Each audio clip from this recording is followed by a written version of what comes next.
Early morning in a peaceful African village. Birds chirp as the sun rises over the lush fields. People walk to church in their Sunday best.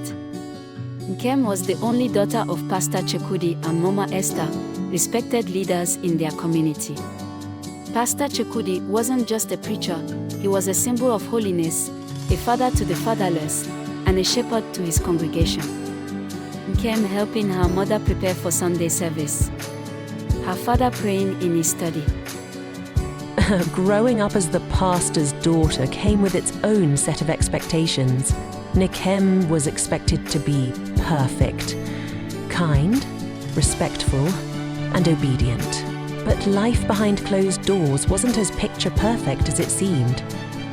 Evening at home, after Sunday service, the family sits down for dinner. Despite the outward peace, cracks in the family's seemingly perfect life began to show. Nkem often noticed her father's frequent phone calls at odd hours, hushed conversations, and secretive meetings at the church after service. Pastor Chukwudi receiving a mysterious call and leaving abruptly. Mama Esther glancing worriedly but saying nothing. She had always trusted her father until the day she couldn't. Sunday afternoon after church service, Nkem walks through the village with her best friend, Adaora. Hote Day. During a village market visit, Nkem overheard something she was never meant to hear. Two women gossiping behind a stall. Have you heard? Pastor Chukwudi's wealth doesn't just come from offerings. People say strange things happen in that church at night. Be quiet. Do you want trouble? He's a man of God.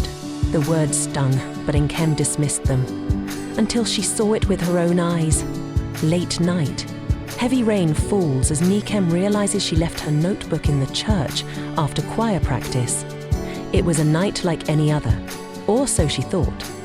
Nkem returned to the empty church to retrieve her forgotten book, but she wasn't alone. Nkem, walking into the dimly lit church, the storm raging outside.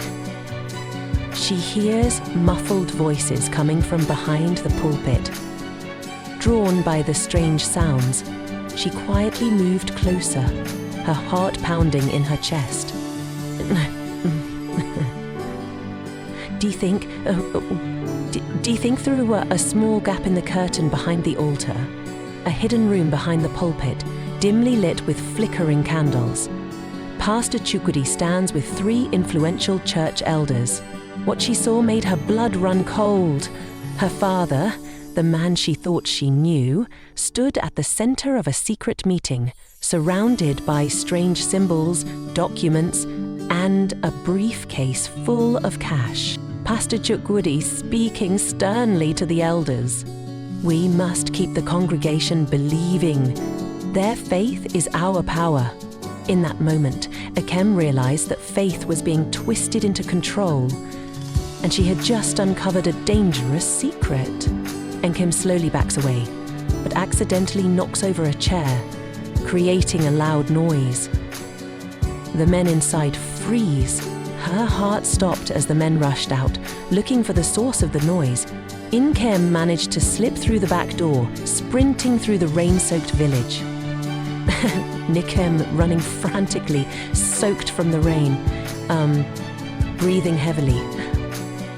She knew she couldn't go home, not after what she'd seen. Early morning, Pastor Chukwudi returns home, calm but watchful. He notices Nkem's soaked shoes by the door. Nkem's absence at breakfast did not go unnoticed. Pastor Chukwudi's sharp gaze told Mama Esther that something was very wrong. Pastor Chukwudi knocking on Nkem's bedroom door. Silence. He opens the door to find an empty bed and a hastily written note. I know what you've done. I can't be part of this. Don't try to find me. Nkem, boarding a bus with a small backpack, leaving behind everything she ever knew. Nkem vanished without a trace, leaving her family and village to wonder what drove her away.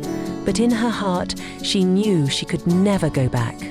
Neck chain sitting quietly by a window as the bus drives into the sunrise.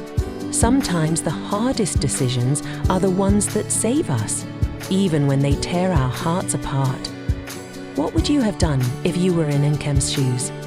Would you confront the truth or run away from it? Let us know in the comments below. If you enjoyed this story, don't forget to like, share and subscribe for more gripping tales from African stories by Paul. Until next time, stay curious